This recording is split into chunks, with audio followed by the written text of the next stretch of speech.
अस्सलामु अलैकुम, welcome to my channel. उम्मीद करती हूँ आप सब खैर खैरियत से होंगे। आज हम बात करेंगे पाकिस्तान की मशहूर ऐसी शख्सियत जिन्होंने पाकिस्तान से गद्दारी की। वीडियो स्टार्ट करने से पहले आपसे रिक्वेस्ट है हमारे चैनल को सब्सक्राइब करें, बेल आइकन को ज़रूर प्रेस कीजिएगा ताकि हमारे न्यू आने वाली वीडियोज़ का नोटिफिकेशन आप तक पहुँच सके। हम आपको देते हैं अपने चैनल पर न्यू इन्फॉर्मेशंस एक्टर्स के बारे में, सियासतदानों के बारे में और उनके लाइफस्टाइल के बारे में हम आपसे शेयर करेंगे। पाकिस्तान की काफ़ी मशहूर शख्सियत ऐसी हैं जो पाकिस्तान के ख़िलाफ़ हैं। पाक सरजमीन की ज़मीन कुछ नापाक लोग भी पैदा हुए जो इस्लामी जमहूरिया के ख़िलाफ़ थे। पाकिस्तान की हिस्ट्री में ऐसे लोग भी हैं जो पाकिस्तान में पैदा हुए, पले बढ़े, इज़्ज़त कमाई, लेकिन पाकिस्तान के साथ ही गद्दारी की। ऐसे लोगों के लिए एक मुहावरा है, जिस थाली में खाते हैं उसी में छेद करते हैं। अब वो लोग पाकिस्तान छोड़कर बैरून मुल्क सेटल हो गए हैं। नंबर 1, यहिया खान। आगा मोहम्मद यहिया खान आमतौर पर यहिया खान के नाम से जाने जाते हैं। एक पाकिस्तानी कौमी अफसर था जिसने 25 मार्च 1969 से 20 दिसंबर 1971 को अपने इस्तीफे तक बतौर चीफ मार्शल एडमिनिस्ट्रेटर और सदर पाकिस्तान के तौर पर काम किया। अपनी हुक्मरानी के दौरान यहिया खान ने बंगाली कौम को दबाने की कोशिश की, जदीद दौर के बांग्लादेश की आबादी की नस्लकशी की, जिसके नतीजे में 3 लाख से 30 लाख बंगालियों की मौत वाक़या हुई। जनरल यहिया के बारे में ये भी इंकशाफात हैं कि वो अयाश परस्त इंसान थे। उन्होंने 1971 की जंग में पाकिस्तान का मशरकी हिस्सा खो दिया। वो पाकिस्तान के लिए सेंटर नहीं थे। इनको मुजरिम करार देने हुए 7 साल तक नज़रबंद किया गया था। यहिया खान जिनकी डेथ हो चुकी है, ये ऐसे पाकिस्तानी जनरल रहे हैं जिन्होंने पाकिस्तान के साथ गद्दारी की और इनका नाम गद्दारों की फहरिस्त में शामिल है। नंबर 2, हुसैन हक्कानी। हुसैन हक्कानी अमेरिका में रहते हुए उन्होंने एक किताब लिखी जिसको अमेरिका, बरतानिया और इंडिया में काफ़ी पज़ीराई मिली। हुसैन हक्कानी जनरल ज़िया हक के दौर में सियासत में शामिल हुए। नवाज़ के दौर में सहाफ़त की और जब बेनज़ीर का दौर आया तो उसके ख़ास आदमी बन गया।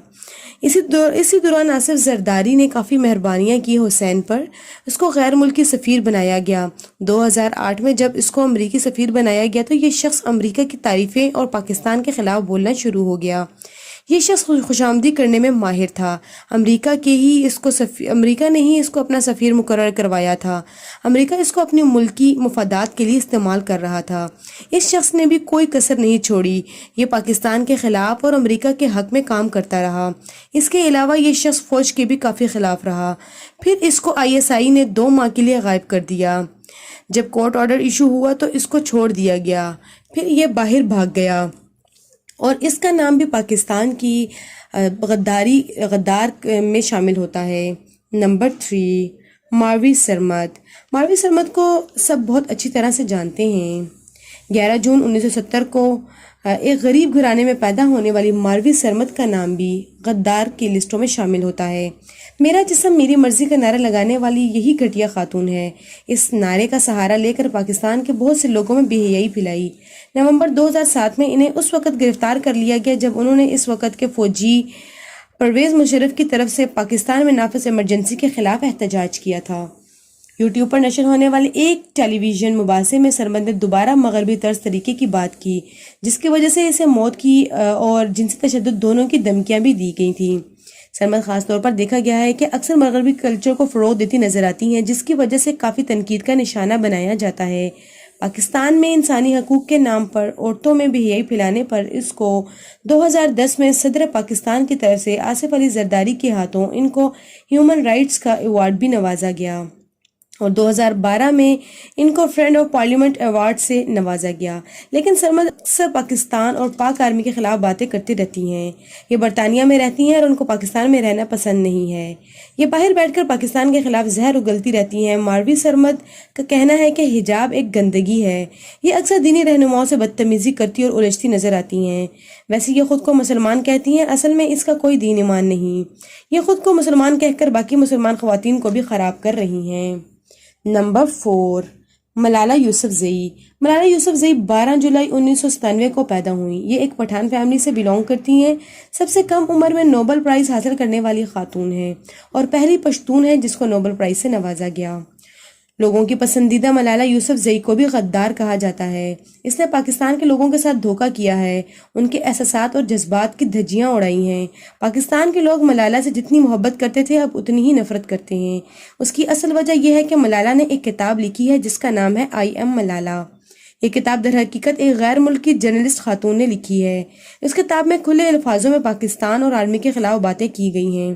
پاکستانی گورنمنٹ کی طرف سے اس بک پر پابندی عائد ہے، لیکن تمام غیر مسلم ممالک میں اس کتاب کو کافی پذیرائی ملی۔ خاص طور پر انڈیا اور امریکہ میں یہ کتاب بہت زیادہ مشہور ہے اور اس کتاب کو کافی سراہا گیا۔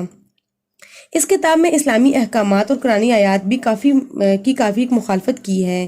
اس کتاب میں اسلام کا مذاق بنایا گیا ہے۔ اس کتاب پر ملالہ کو کئی دولت اور اعزازات سے نوازا گیا۔ اب یہ برطانیہ میں رہتی ہیں، پاکستان کے خلاف باتیں کرتی رہتی ہیں اور زہر اگلتی رہتی ہیں۔ نمبر 5، الطاف حسین۔ الطاف حسین 7 ستمبر 1953 کو کراچی میں نذیر حسین اور خورشید بیگم کے ہاں پیدا ہوئے۔ پاکستان کی آزادی سے پہلے حسین کے والد اپنے آبائی گھر نئی کی منڈی آگرہ یوپی برطانوی ہندوستان میں مقیم تھے۔ ان کے والد ہندوستانی ریلوے میں افسر تھے۔ ان کے دادا رمضان آگرہ کے مفتی اعظم تھے۔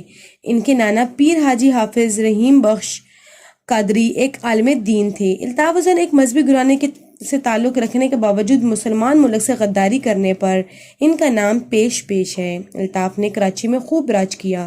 کراچی میں ان کی حکمرانی کا خوب ڈنکا بجتا تھا۔ انہوں نے کراچی میں قتل و غارت بھی کروائی۔ ان پر سید عبداللہ شاہ کے چھوٹے بھائی کے قتل کا الزام بھی ہے جو کہ سندھ کے وزیر اعلیٰ تھے۔ الطاف حسین کے ایک آواز پر کراچی میں لوگ اکٹھے ہو جاتے تھے۔ اللہ نے اس کو کراچی میں خوب عزت دی تھی، لیکن اس نے اپنے ہی ملک سے غداری کی۔ کراچی کے لوگ اس پر جتنا یقین رکھتے تھے اب اتنا ہی اس نے کراچی کو نقصان پہنچایا۔ یہ اپنی ذاتی مفادات کو سب سے آگے رکھتا ہے اور اپنی ذاتی مفادات کے لیے کچھ بھی کر گزرنے کے لیے ہر وقت تیار رہتا ہے۔ جب اس کی حکمرانی ختم ہونے لگی تو اس نے پاکستان کے خلاف زہر اگلنا شروع کر دیا۔ یہ چیز دیکھ کر لوگوں نے اس سے شدید نفرت شروع کر دی اور لوگ ان سے نفرت کرنے لگے۔ پھر یہ انڈیا سے مدد مانگنے لگا اور وہاں جا کر بیٹھ گیا۔ پھر اس پر پاکستان میں پابندی لگ گئی اور پھر یہ لندن جا کر بیٹھ گیا اور وہاں سے پاکستان میں دہشت گردی پھیلانے لگا۔ کراچی میں سندھی اور مہاجر کے جھگڑے بھی انہوں نے ہی کروائے۔ جب اس کے پول کھلے تو اس کے اپنے بھی اس سے کنارہ کشی کرنے لگے اور لوگ اس سے زیادہ میل جول نہ رکھتے تھے۔ یہ شخص لندن میں بیٹھ کر حکومت اور آرمی کے خلاف بیان بازی کرتا رہا۔ یہ ہیں ہمارے پاکستان کے غدار جنہوں نے پاکستان کے ساتھ کافی زیادہ غداری کی اور پاکستان میں رہتے ہوئے بھی ان کے خلاف مختلف باتیں کرتے رہے۔ امید ہے کہ آپ کو ہماری یہ انفارمیشن پسند آئی ہوگی۔ اگر آپ کو ہماری یہ انفارمیشن پسند آئی ہے تو لوگوں کے ساتھ شیئر کریں اور کائنڈلی ہمارے چینل کو سبسکرائب کریں۔ آپ کی سبسکرپشن سے ہمیں موٹیویشن آتی ہے اور ہم آپ کے لیے مزید انفارمیشن اکٹھی کرتے ہیں اور آپ کے ساتھ شیئر کرتے ہیں۔ Thank you so much and اللہ حافظ۔